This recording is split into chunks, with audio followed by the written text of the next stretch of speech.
গত 25শে November মহেশতলার SBI শাখার লুট ও চুরির কিনারা করল ডায়মন্ড হারবার জেলা পুলিশ। উদ্ধার চুরি যাওয়া সমস্ত টাকা এবং গহনা। গ্রেফতার ডি গ্রুপ কর্মী এবং তার স্ত্রী সহ 3 জন। এসবিআই শাখার সিসিটিভি ফুটেজ পাওয়া না গেলেও পার্শ্ববর্তী এইচডিএফসি ব্যাংকের সিসিটিভি ফুটেজেই মিলল সাফল্য। সিসিটিভি ফুটেজকে হাতিয়ার করেই তদন্তে নেমেছিলেন মহেশতলা থানা তদন্তকারী আধিকারিকরা। ফুটেজে দেখা যায় ওই চতুর্থ শ্রেণীর কর্মী এবং তার স্ত্রীকে। গতকাল ভোররাতেই এদেরকে গ্রেফতার করে মহেশতলা থানা তদন্তকারী আধিকারিকরা।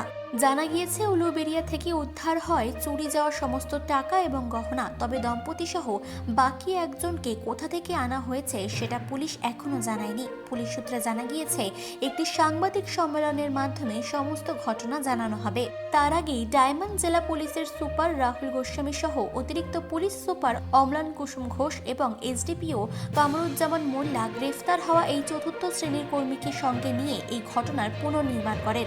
কোথা দিয়ে তারা ঢুকেছিল এবং কোথা দিয়ে পালিয়ে গিয়েছিল তা দেখার চেষ্টা করে জেলা পুলিশ। পুলিশের জেরায় অভিযুক্ত স্বীকার করেছে যে বছর দেড়েক আগে প্রাক্তন ব্যাংকের ম্যানেজারের বিশ্বস্ত কর্মী ছিল এই অভিযুক্ত।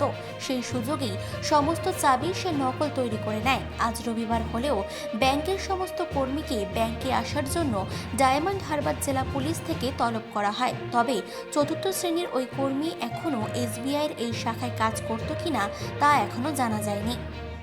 এই ঘটনায় দু তিনটা স্পেসিফিক জিনিস ছিল যেটা আমরা ইমিডিয়েটলি জানতে পারলাম।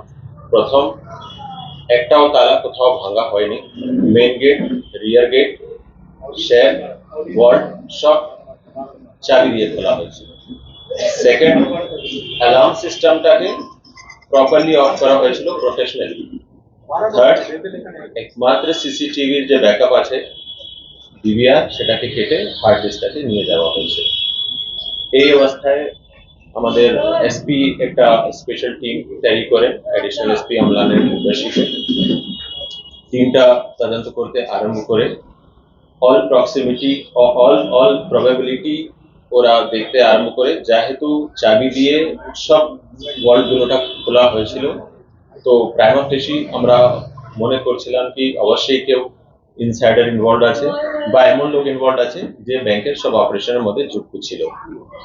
সেকেন্ড জিনিস, এটাও আমরা দেখছিলাম কি এই কিসগুলো চাবিগুলো কি কপি করা যায় বা কপি করে খুলেছে সেটাও আমাদের মাথায় ছিল। এই তদন্তে যখন আমরা এগিয়ে যাই আর সব দিকটা খতিয়ে দেখি, ম্যারাথন ইন্টারোগেশন করি সবার সাথে, তখন আমাদের কাছে কিছু এভিডেন্স আসতে আরম্ভ করে।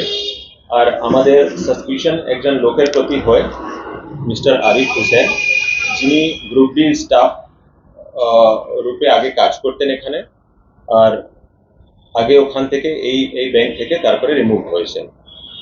ওই লোকের যখন লোকেশন ওর অ্যাক্টিভিটি এটা যখন আমরা ফলো করি আর ওর লোকাল রেসিডেন্সে যখন আমরা রেড করছি, তখন আমরা কিছুটা ওর এই স্টোলার মানির অ্যামাউন্টটা পেয়েছি।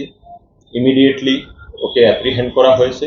আর যেখানে ওই টাকাটা রেখেছিল কুস্তির একটা জায়গা ওর রিলেটিভ বাড়িতে, সেখান থেকে অল দি স্টোলেন রুটি প্রপার্টি জুয়েলারি সেটা আমরা রিকভার করতে পেরেছি। 95% ক্যাশটা রিকভার হয়ে গেছে, অ্যাপ্রক্স 67 lakhs। কিছুটা বাকি আছে। আমাদের তদন্তটা এখন এগিয়ে যাচ্ছে। আমাদের এসপি, অ্যাডিশনাল এসপি, লোকাল আইসি, এসওজি টিম, কুস্তি থানার টিম আর নেবারিং ডিস্ট্রিক্টের টিম সবার কোঅর্ডিনেশন নিয়ে আমরা উইদিন 7 days এটা করতে পেরেছি। এই কেসটা একটা ইউনিক কেস ব্যাংকের হিস্ট্রি, যেখানে ব্যাংকের অল সিকিউরিটি সিস্টেমটাকে ডুপ্লিকেট কি দিয়ে খোলা হয়েছিল। আর জেনারেলি যে সিকিউরিটি সিস্টেমের ডিফারেন্ট লেয়ার্স আছে, সব লেয়ার্সকে সাকসেসফুলি এই ব্রেক করতে পেরেছে। এর সাথে এর ওয়াইফ ইনভলভ ছিল এই ঘটনায়, এই দুজন মিলেই কমিট করেছে। তারপরে এই ক্যাশগুলোকে ডিসপোজ করার চেষ্টা করেছে, কিন্তু খুব দ্রুত সময়ে আমরা রিকভার করতে পেরেছি। অ্যাকিউজ মোটামুটি 1 বছর আগে ডুপ্লিকেট কি বানিয়েছিল আর 1-2 বার চেষ্টাও করে, মানে হ্যান্ডস অনও করে দেখেছিল কি এটা কাজ করছে কি করছে না। মহেশতলা থেকে শুভ ঘোষের রিপোর্ট, চেতনা বার্তা। জেগে থাকে, জাগিয়ে রাখে।